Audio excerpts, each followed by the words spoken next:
Oke, nah selanjutnya kita akan menemukan solusi dari MSL ini, yaitu menemukan Px-nya atau fungsi Px ini atau fungsi eigen melalui nilai lambda masing-masing ini, yaitu mulai dari lambda sama dengan 0, lambda kecil 0, dan lambda besar dari 0.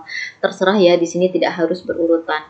Nah, di sini saya akan mulai dengan memilih lambda sama dengan 0. Nah, tadi kita punyain bentuk MSL-nya itu adalah Pi 2 aksen ditambah lambda Pi sama dengan 0. Jika lambda sama dengan 0, maka tentunya suku yang ini tidak ada dong ya. Sehingga yang ada hanya Pi double aksen X sama dengan 0. Nah, ini dia. Oke. Berikutnya, Pi double aksen X sama dengan 0. Oke, kita temukanlah fungsi Px-nya. Caranya adalah ini kan PDB biasa ya.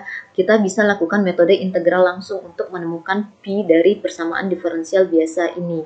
Nah, integralkan saja masing-masing ruas. Jadi integral dari Pi double aksen X terhadap variabel X sama dengan integral dari 0 terhadap X. Jadi ketika ruas kiri kita integralkan, perlakuan yang sama terhadap ruas kanan ya. Nah, antiderivatif atau integral tak tentu dari Pi double aksen X terhadap X adalah tentunya Pi aksen X ya. Katakanlah ditambah C1 sama dengan karena kan antiderivatif atau integral tak tentu itu harus ditambah konstanta, sembarang konstanta ya di sini secara simbolis. Oke, sama dengan integral dari 0 terhadap X, yaitu sama dengan konstanta ya, karena integral dari 0 terhadap variabel apapun adalah konstanta. Jadi katakanlah di sini C2. Sehingga kita punya Pi aksen X-nya itu sama dengan C2 dikurang C1. Nah, asumsikanlah C2 kurang C1 ini sama dengan A. Sederhanakan saja. Maka Pi aksen X-nya itu adalah konstanta atau sembarang A atau sembarang konstanta. Nah, ini dia. Oke, berikutnya temukan fungsi Pi dari sini. Maka integralkanlah masing-masing ruas. Jadi integral dari Pi aksen X terhadap variabel X sama dengan integral dari A terhadap X.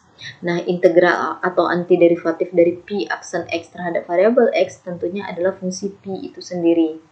Ditambah dengan sembarang konstanta, katakanlah sekarang konstantanya C3.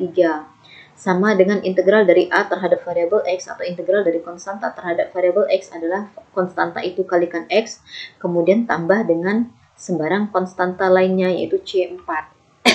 Maka kita punya Px sama dengan Ax ditambah C4 dikurang C3. Di sini kita hanya memindahkan tambah 3 saja ya. Nah, asumsikan karena ini kan sembarang konstanta nih, bolehlah kita asumsikan C4 dikurang C3 ini disederhanakan saja secara simbolis yaitu B. Maka kita punya fungsi Px-nya itu sama dengan fungsi Ax ditambah B.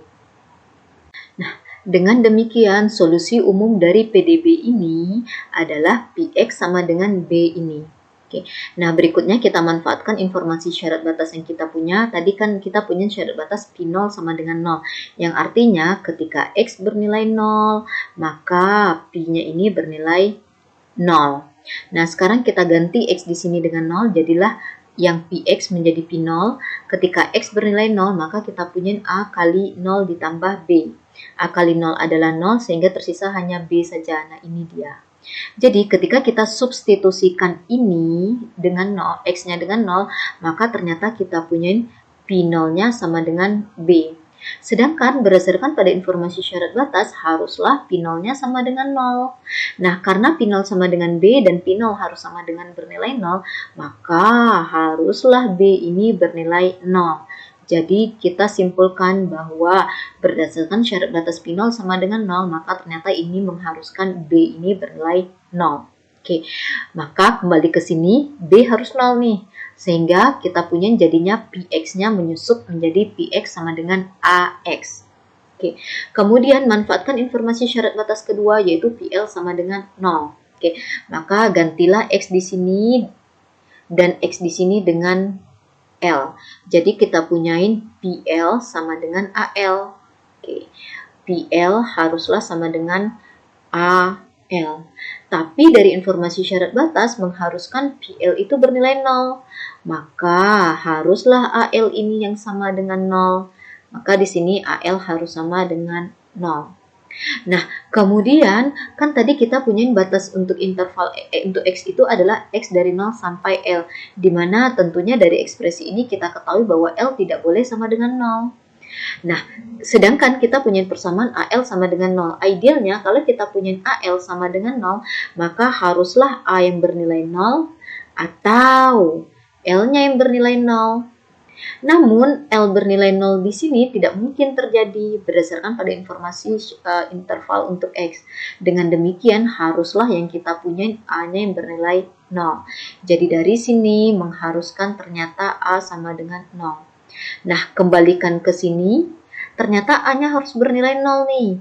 0 kali X kan 0. Dengan demikian, kita harus memiliki Px sama dengan 0. Oke, jadi ternyata kesimpulannya, jika lambda sama dengan 0, ternyata fungsi Pi yang kita temukan itu adalah fungsi Pi yang bernilai konstan, yaitu sama dengan 0. Dengan demikian, jika lambda sama dengan 0, solusi untuk Pi yang kita peroleh adalah solusi trivial, yaitu Px sama dengan 0.